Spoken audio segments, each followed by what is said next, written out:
agora passo para o professor Garcês. Professor Garcês, você tem slide ou eu posso ficar na mesa? Não tem slide, a senhora pode ficar na mesa. Tá ouvindo aqui, não? Tá. Então, boa tarde a todos, muito obrigado pela presença de todos. É tão bom ouvir os colegas, né, porque dá uma luz nova porque a gente está vendo aqui. Eu vou falar um pouquinho mais do ponto de vista da educação, muito rapidamente. Acho que a gente tem aqui claramente uma convergência, vamos dizer assim, entre interesse público e interesse privado, no primeiro momento, que é a ampliação de vagas para a educação. Acho que isso todo mundo quer, acho que tem um diagnóstico correto de que nós temos uma faculdade, uma universidade excludente, elitista, etc. e tal, e as políticas públicas buscaram, no meu modo de ver, corretamente suprir ou superar esse obstáculo social que a gente entende como um problema. Então, até aqui nós temos uma convergência. Os economistas explicam isso melhor. Tal. Acho que tem dois movimentos em termos de movimento em termos das instituições. Nós estamos tendo uma expansão de vaga, mas muito mais rapidamente uma concentração de vagas. São duas coisas diferentes. Quer dizer, muitas vezes as instituições elas brandem fortemente que elas fazem um serviço público porque expandem vagas, e é verdade. Tenho a impressão que a expansão de vagas no ensino superior brasileiro foi cerca de 157% desde o início da década, acho que é o número que o CAD traz, mais ou menos 157%, podem me corrigir, não sei, mas a concentração dessas empresas é muito maior. Então, são dois problemas diferentes, né? Para aí a gente pensar o seguinte, nós queremos expansão de vaga, nós queremos concentração? Essa concentração a médio prazo é boa ou não? Nós queremos facilitar esse modelo ou nós queremos dificultar esse modelo? É um debate importante para a educação, evidentemente, mas tem a impressão, e isso acho que pode colocar na roda, nós estamos pensando aqui como é que a gente, como sociedade brasileira, consegue fornecer serviços essenciais para a nossa população. Por isso também vale talvez um pouquinho para a saúde, vale para transporte, né, que são coisas que são caras, são essenciais, são indispensáveis, atraem a iniciativa privada porque tem uma demanda natural por esses serviços, né, e qual é o desenho que nós queremos fazer, sobretudo quando os recursos começam a ficar mais curtos. Quando o recurso está mais abundante, aí fica mais fácil de fazer soluções, mas nós precisamos repensar isso. Eu queria falar do ponto de vista de educação sobre duas ideias que apareceram já aqui, mas que acho que a gente precisa enfrentar com clareza. Tem dois problemas associados normalmente às críticas aos grupos educacionais do ponto de vista da educação. Uma primeira crítica é o seguinte, olha, elas sucateiam a qualidade. Basicamente, o grupo educacional é ruim para a qualidade. Elas oferecem educação de massa, mas de baixa qualidade, né? E o segundo problema é, olha, eles acabam com a diversidade do ensino. Bom, eu acho que as duas são plausíveis, mas a gente precisa pensar um pouquinho com mais cuidado se é isso mesmo que acontece. Quando a gente fala os grandes grupos educacionais comprometem a qualidade, qual é o referencial que nós estamos tendo para isso? Qual é o referencial que nós estamos tendo para isso? Porque se for os referenciais dos órgãos reguladores, o diagnóstico tem que ser o contrário, eles melhoram a qualidade. Sobretudo as de capital aberto. Porque as de capital aberto incorporam na sua relação, né, com os acionistas, no que eles têm que declarar, as normas do MEC e como elas vão cumprir as normas do MEC para atingir o patamar mínimo. Então, nas compras das instituições, se você pega o órgão regulatório, elas estão muito bem na fita.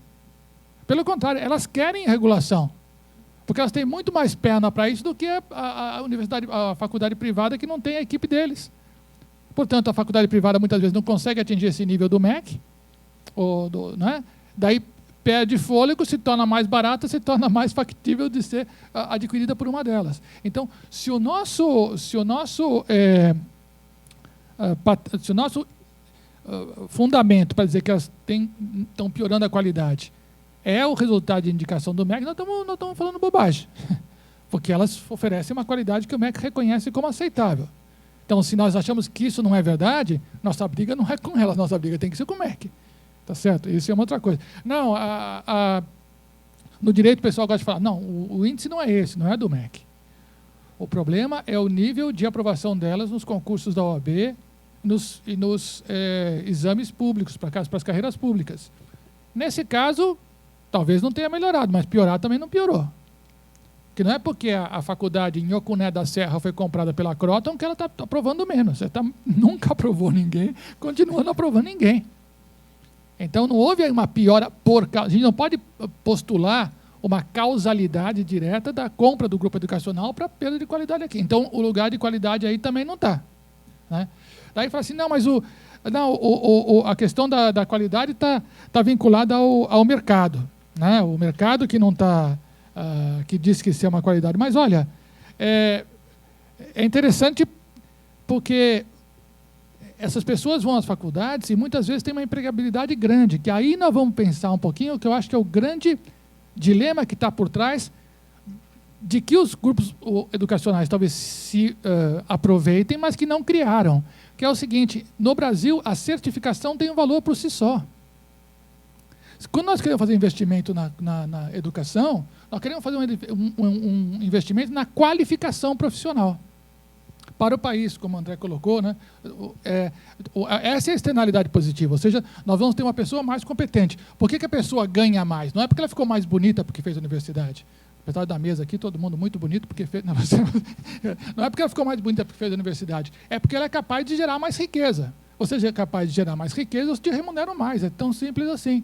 Né? Mas no Brasil tem uma coisa curiosa.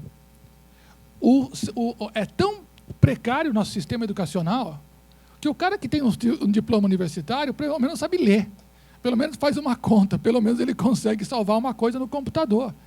Não importa muitas vezes do que seja o diploma universitário do cara. É a certificação que... Então, aí isso complica a nossa pergunta. Porque uma coisa é você falar, olha, eu quero colocar dinheiro em educação, eu falo, depende, você está dizendo colocar em dinheiro em educação ou dinheiro em certificação? Porque se eu colocar em dinheiro em educação como formação, é um tipo de investimento. Se eu quiser colocar numa certificação, que tem seu valor social, não estou diminuindo isso. Muito importante. O impacto de pessoas que são o primeiro a ter um diploma na família é enorme. O patamar que eles estabelecem, isso é importantíssimo, mas não é suficiente e é um outro tipo de problema.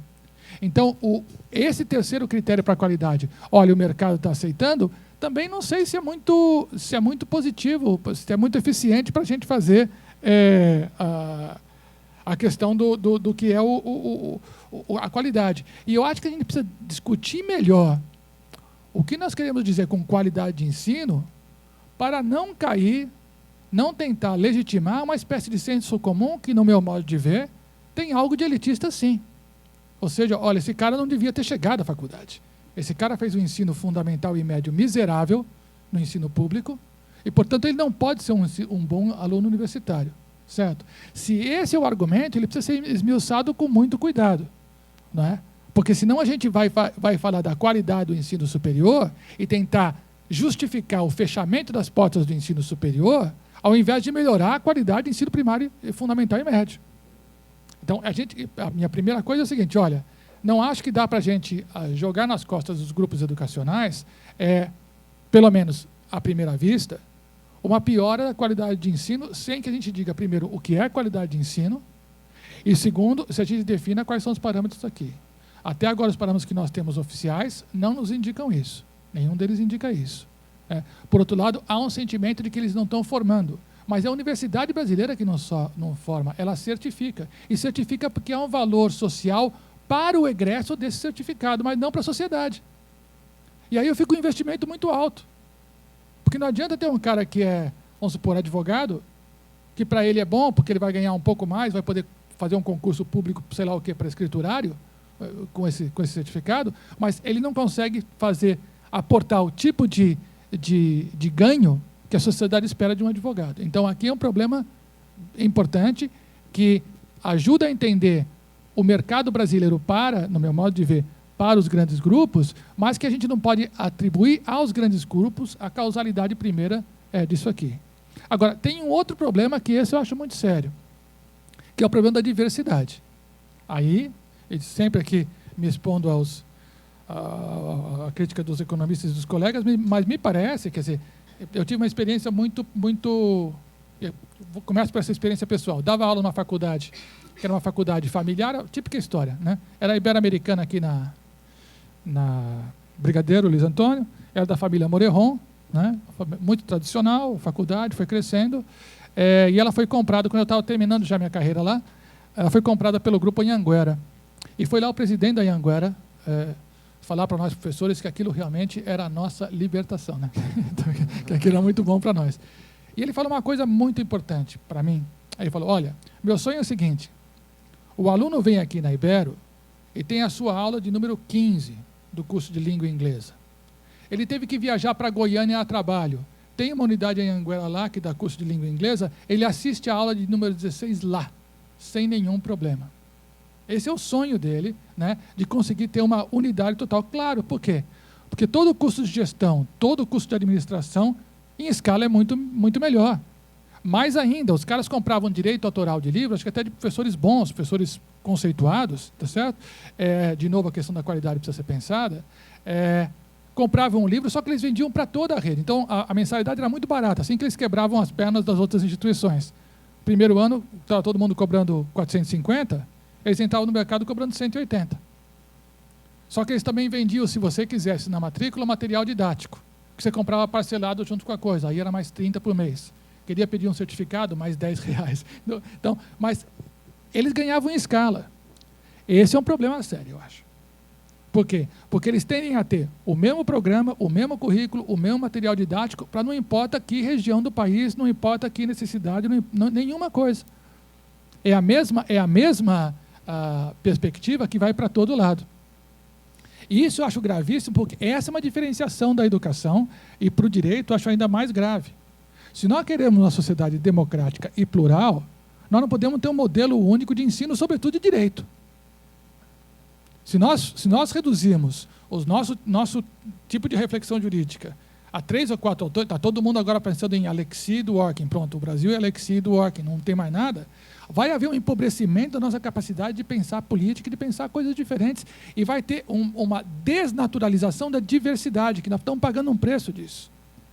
Uma sociedade igualitária não é uma sociedade homogênea, é o contrário. Uma sociedade autoritária é uma sociedade homogênea. Uma sociedade igualitária é uma sociedade heterogênea. Então, esse é um problema que eu acho que esse sim a gente pode imputar ou pode associar ao modelo de gestão, ao modelo de negócio dos grandes grupos. Que fica mais ainda forte, o Guilherme, a equipe toda construiu números muito importantes sobre a educação à distância. A educação à distância é baratíssimo, né? Você contrata um professor que é figurão aqui no Brasil, no São Paulo, ou no Rio de Janeiro, o cara dá aula para o Brasil inteiro, de direito administrativo, todo mundo quer fazer concurso, porque todo mundo quer estabilidade financeira, etc. e tal, vende esse curso para o Brasil inteirinho, né? Com um custo baixíssimo, mas acontece o quê? Se eu vou transmitir um curso para o Brasil inteiro, e eu for dar direito ambiental, não importa se eu estou falando para o cara de Santa Catarina, ou para o cara do Pará. Se eu for falar sobre a questão de propriedade, a questão de terras indígenas, que pode interessar profundamente algumas regiões do Brasil, como não interessa para muitas outras, talvez apareça residualmente no negócio. Outras situações que são super importantes para o Centro-Sul, talvez mereçam aulas e mais aulas, quando interessam pouquíssimo para outras coisas. Então, esse modelo de unificação, se a gente não pode, pelo menos sem explicitar o que nós queremos dizer, me parece, associar diretamente a uma perda de qualidade, muito mais crível, me parece dizer, que ele faz algo muito insidioso, muito negativo, que é afetar a diversidade nos cursos presenciais e nos cursos à distância. E mais uma terceira coisa que afeta a diversidade. O que acontece, esses cursos pagam pouco para os professores, em geral pagam pouco por aula, para fazer com que você dê muita aula no curso. Então você fica dependente, o seu emprego depende da aceitação no curso. Você não vai ter nenhum incentivo para tentar sair da trilha que está sendo dada. Além de você ter muitas vezes provas gerais, não é isso? Eles gostam de fazer uma única prova para todas as unidades, etc. e tal, avaliação. O professor tem quase zero autonomia para dar aula. Eles estão fazendo um pouquinho o que acontecia, também dei aula de inglês, a cultura inglesa, esses outros grupos que eles fazem, dão um teacher's training, eles te ensinam a dar aula. Por quê? Para que em todas as unidades o aluno tenha a mesma aula. Ele não quer que você seja imaginativo ou criativo. Nos livros para professor, em curso de inglês, quando você está aprendendo a ser professor, você tem até quanto tempo você tem que ficar fazendo pergunta, quanto tempo você vai ficar escrevendo na lousa, tudo assim, é a mesma aula. Isso está acontecendo lá. Então, esse é um problema grave da questão da diversidade. E, para encerrar, eu acho que nós temos aqui, então, que pensar diferente a questão da educação. Acho que um dos problemas do nosso desenho de política pública nessa área é que nós, durante muito tempo, tivemos estamos tendo ainda, eu acho, uma leitura esquizofrênica em que você pensa a regulação da educação apenas em termos, talvez, pedagógicos e esquece um pouquinho a questão da dimensão econômica em sentido amplo da atividade educacional. E como desenhos negociais podem ser feitos, podem afetar a qualidade da educação no Brasil. O observatório, como a professora Adriana já falou, detecta vários pontos cegos, mas não é que o governo brasileiro, que a administração brasileira não tem esses dados. Esses dados estão em outra parte, mas eles não se comunicam. Nós temos dados tributários, nós temos dados econômicos, mas isso não chega à educação. Em grande parte porque quem está administrando a educação não acha que esses dados sejam relevantes. E talvez, por outro lado, quem está gerindo a economia não acha que dados especificamente como conteúdo, desenho de curso, aula presencial ou não, método participativo ou não, são irrelevantes do ponto de vista econômico. E não são. Então, acho que esse é o problema. Acho que nós temos um problema muito, muito grande no nosso desenho regulatório, que, na forma como está, leva a água para o moinho da concentração e não da expansão. Eu estou seguro que nós queremos a expansão. Eu não estou seguro que a gente quer a concentração. Acho que nós temos um grande problema, que é a dupla valência do diploma universitário brasileiro. Ele tem um valor só por certificação, e isso distorce enormemente a capacidade de investimento que nós temos que fazer. E acho que a questão da diversidade é uma questão central. Mas acho que não é um redesenho da política pública só, mas sem recolocar as perguntas para fazer formulação de política sobre educação, incorporando dimensão tributária, econômica, negocial, a gente não consegue fazer. Acho que esse é um desafio super difícil e acho que é isso que a gente está tentando fazer no observatório, fazer essa conversa, porque acho que uma das coisas que a gente está recuperando no debate brasileiro é entender que as questões são complexas e que a gente não tem a resposta. E que, portanto, a gente precisa se ouvir uns aos outros. E acho que o observatório tenta ser esse espaço de escuta, né?